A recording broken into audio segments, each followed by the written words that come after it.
So hello, good evening mga langga. For today's video is magluluto tayo ng adobong itik sa gata.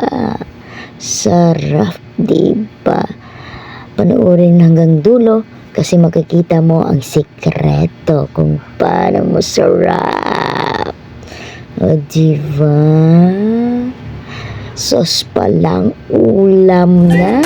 So, ngayon, mag-start na tayo. Ayan, lalagyan muna natin ng asin ang ating karne para hindi siya malansa. Pipigaan na. Hugasan natin sa asin ang ating karne ng itik. So, ayan, para hindi siya malansa. O, diba?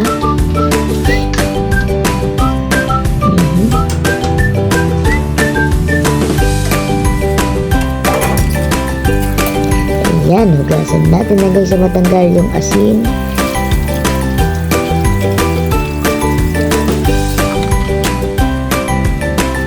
Ayan, sinetasid ko nga pala yung taba para iyon ang panggisa ko mamaya. At yung atay. Ngayon, pipigain natin. Hiningi ko nga pala ang isang sapal ng niyog na pinapiga ko na doon. So, ayan, piniga ko na ng pangalawang gata para ang pangsabaw ko sa papapalambot sa ating karne sa pressure cooker.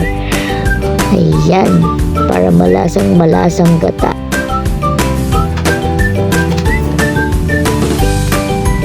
Ayan, sasalain na natin. Yummy, diba? Lagyan na natin ang karne.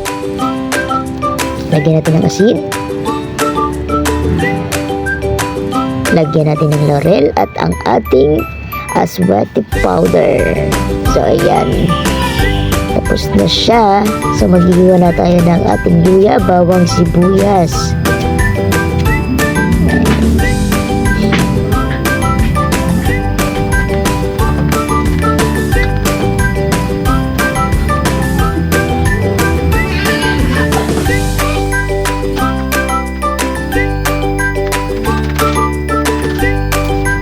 At syempre, yung ating sili. O, diba, madami. First time kong maglutong maraming sili. Pero yung itik talaga is first time kong magluto nito. Ayan, may oyster sauce tayo, may sili, may sibuyas, may luya at bawang, at saka syempre, laurel, at ang ating gata. Ayan yung taba ng ating itik. Igigisa natin yan. Tatanggalin natin yan. O, diba? Ayan na yung aking pressure cooker. So, ayan, start na tayo. Ilagay na natin ang taba ng itik. Lagyan natin ng kunting mantika.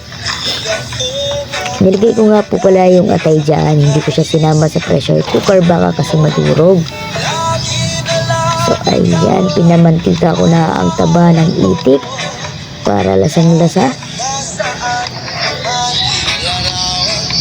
Ayan, kapag ito na yung taba, matanggal ng mantika, ilagay na natin itong ating bawang. Tapos na yung bawang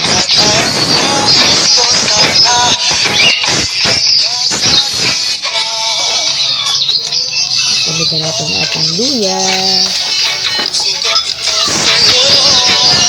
Siyempre, ang ating sibuyas.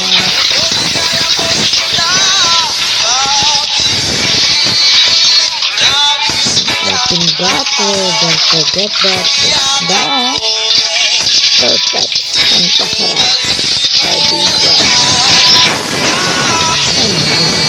Ayan, naging panatulang ang ating butter. Yan, ating nasa. Diba, ang ganda. Ayan. Ilagay na natin itong ating pressure cooker na itik. Ayan, medyo malambot na nga yun siya, kaya hindi na natin. So, ayan, nilagay na natin ating itik. Diba? Ayan. Igisa mo lang siya dyan hanggang sa mag-golden brown na siya.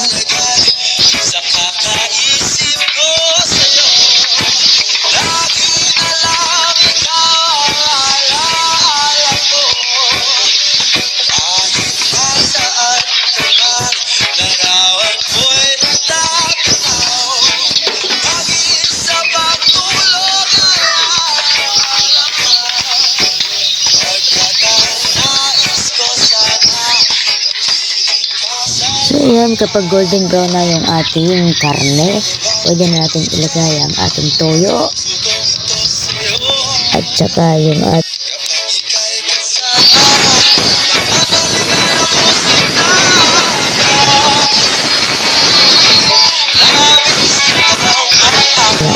Sprite.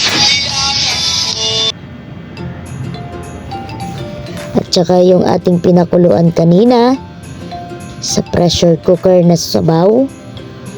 Idinagdag natin dyan. At saka yung asukal, black pepper, and then yung ating oyster sauce. Dyan, paghalu-haluin natin hanggang sa mag-well combine ang lahat ng ating ingredients. Tsaka syempre yung ating gata, kakang gata. O diba? So tingnan nyo naman yung texture nung hinalo ko na yung gata sa ating sauce. O diba lumapot siya mga langga? Sauce pa lang, ulam na mga langga. Ayan. O diba? Ang ganda niya.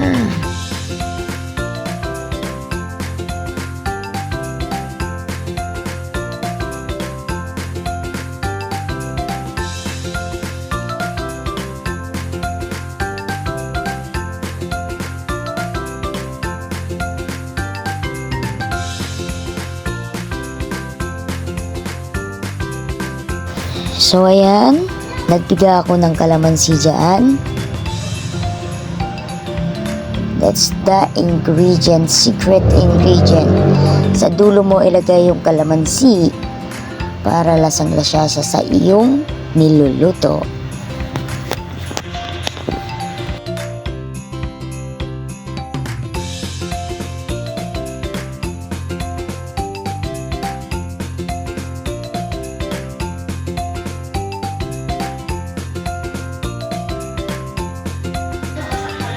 Kapag konti na yung ating sauce, ayan, pwede na siyang hanguin. Tingnan nyo naman yung kulay at yung ating sauce is malapot talaga siya, guys. So, ayan, o. O, pinaslow mo ko pa yan, o. Tingnan nyo naman, sauce pa lang, ulam na. Thank you for watching, mga langga. So, bye-bye. Comment nyo na rin dito sa baba. So, ayan, ready to serve.